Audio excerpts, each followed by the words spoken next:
Hello, we are glad to represent you, a Chinese reporter that is here at BRICS Forum. Hi.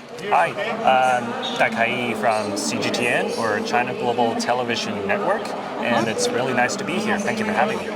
I'd like to ask you a few questions about what the Chinese people feel about communication between Russia and China, and I want you to tell us about that. Tell me please what China feels about Russia's role and Chinese role in building our future, and what does this event takes place in building our future. That's right. So this is the 16th official meeting between the BRICS member country leaders. So it's very symbolic in its own way. And I should say that this year for China and Russia, it marks the 75th anniversary of the establishment of diplomatic ties between China and Russia.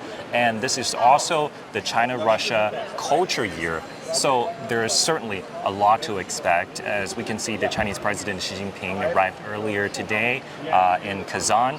He's going to hold talks with Russian President Vladimir Putin probably later today. I don't know the exact timeline, but there's going to be more cooperation on the table, I guess. And for people in China, I think they're very optimistic in terms of the bilateral relations, and they see that momentum to continue in the following years.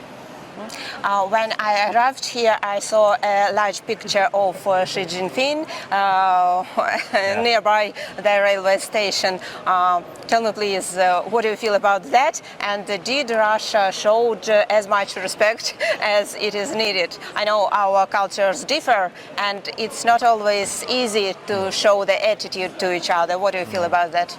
I would say it's a warm welcome from what I can see, not just for Chinese President Xi Jinping. I think just for the media outlets coming from China.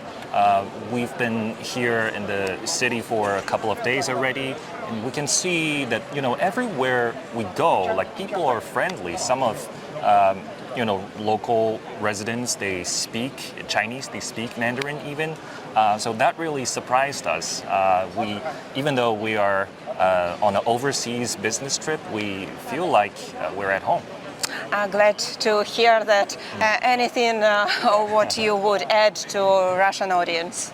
I just want to say that this is an amazing event. This is the first time I attend the BRICS summit, but it's actually the second time I come to Russia. The first time is for the St. Petersburg International Economic Forum, but I would say that every time when I travel to Russia, there's always new surprises, in a good way, of course.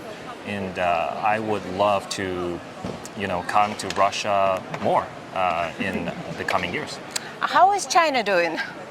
How's China doing? Yes, how is China doing? What's happening in China? How do Chinese people feel now? Are their lives getting better? Oh yeah, sure. That's for sure. China alleviated poverty for hundreds of millions of people like years before. I think it's at the year of 2020.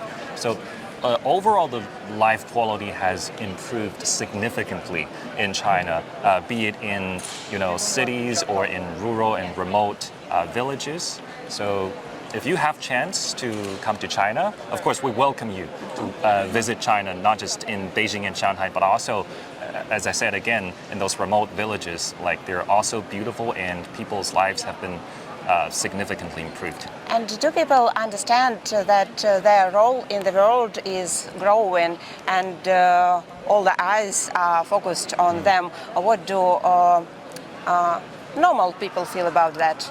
I mean, normal citizens of China. What is their attitude to the growing role of China in the world?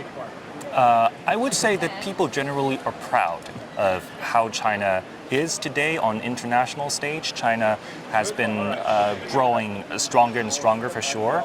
And there are more, maybe everywhere around the world, you see more and more Chinese travelers, Chinese visitors, and they feel proud, and they feel that China with its growing, international status comes greater power and also greater responsibility.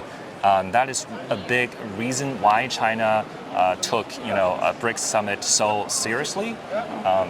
It's because a big part of what BRICS is about is the global south, and China has been doing that, boosting the cooperation among global south countries, trying to achieve that win-win cooperation and mutual benefits by holding that attitude of multilateralism, inclusiveness, and openness. Thank you so much.